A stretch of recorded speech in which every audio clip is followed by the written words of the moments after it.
Welcome to The Explainer. I am absolutely thrilled you're here with us. Today, we're going to dive into a machine that, frankly, just completely defies logic. We are exploring Bugatti's latest creation, a vehicle that somehow manages to merge two entirely different, almost opposing philosophies of speed into one single, breathtaking piece of engineering. We're talking about the Bugatti Tourbillon. For the last decade or so, the Bugatti Chiron absolutely ruled the automotive universe. It was the undisputed king, literally shattering the 300-mile-per-hour barrier. But it did that using a massive, heavy, quad-turbocharged W16 engine. It was basically the ultimate symbol of brute force combustion.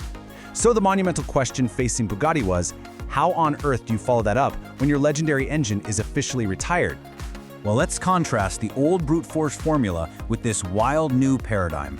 The Chiron relied completely on pure combustion and 4 turbos to hit 1,500 horsepower. The Tourbillon, it completely throws that playbook out the window. It replaces the turbos entirely with a naturally aspirated V16 paired with a hybrid electric system. And the result? A ridiculous 1,800 horsepower. Bugatti Rimac CEO, Mate Rimac, actually hit the nail on the head here. He said, "We haven't simply added electric motors to a combustion engine, we've created a harmonious synthesis." And that's absolutely crucial to understand. This hybrid system isn't some sort of eco-compromise to appease emissions regulators. Not at all. It's a pure performance enabler.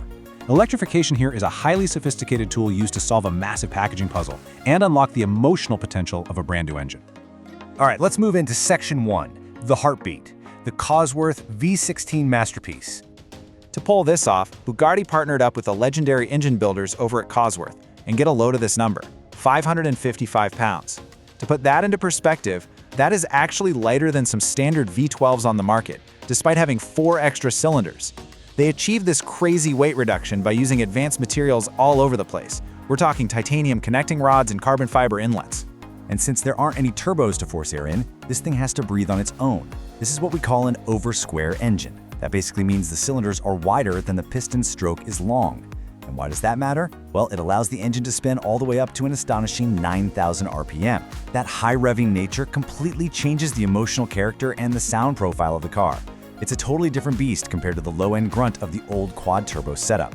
But managing a massive 8.35-liter engine requires some seriously esoteric engineering. Because a V16 is incredibly long, it's highly prone to just vibrating itself apart.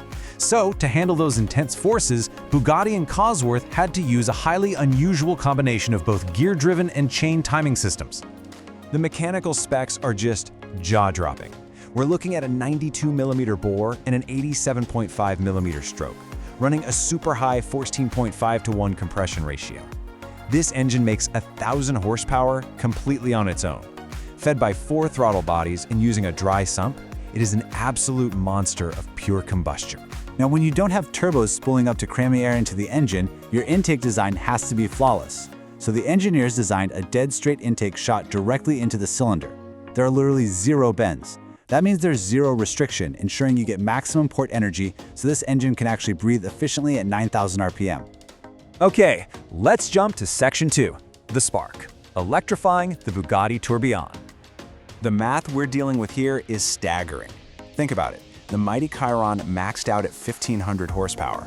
The Tourbillon's combustion engine gives you a cool 1,000 on its own. But when you add those electric motors into the mix, it bridges the gap of losing the turbos and actually blows right past the Chiron, giving us a mind-bending 1,800 total horsepower. But here's the thing. The hybrid system isn't just about throwing big numbers at the wall. It's about how that power is actually delivered to the road. The rear axle features a 250-kilowatt electric motor that spins up to an absolutely insane 24,000 RPM. Where a standard naturally aspirated engine might need multiple downshifts to find its sweet spot, this electric motor's instantaneous response perfectly fills in those combustion power gaps. Powering all of this is an innovative 25 kilowatt-hour T-shaped battery pack.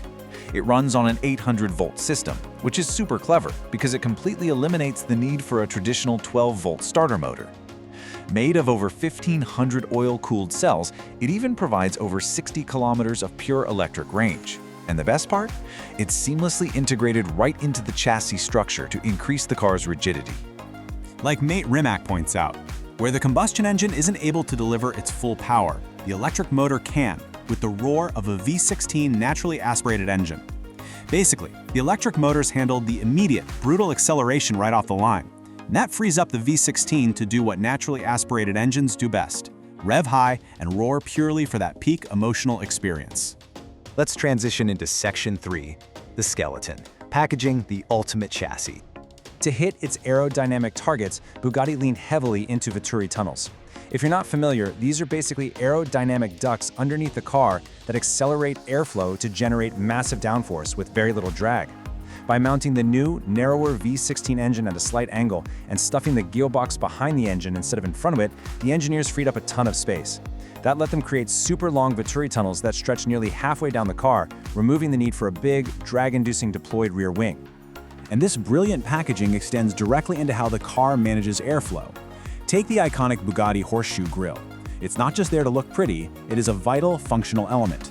In Step 1, air enters right through that naked grille. In Step 2, that air goes to work cooling the independent front electric motors, the battery, and the brakes.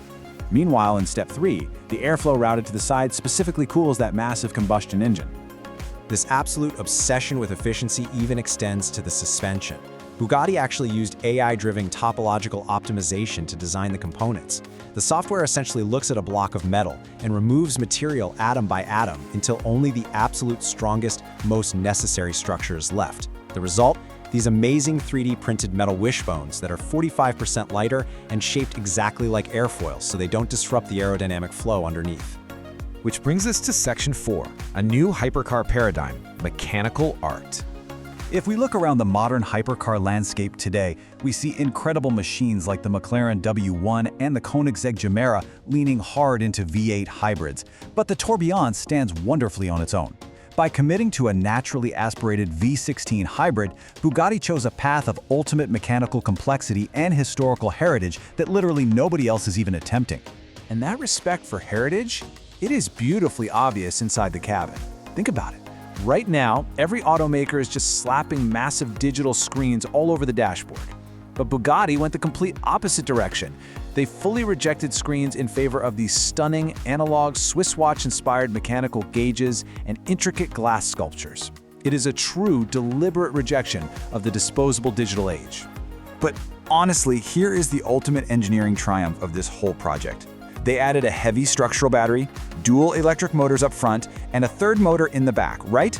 But somehow, the Tourbillon actually weighs less than the Chiron. It is lighter, yet it delivers a higher top speed, way more power, and somehow even gives you greater luggage capacity.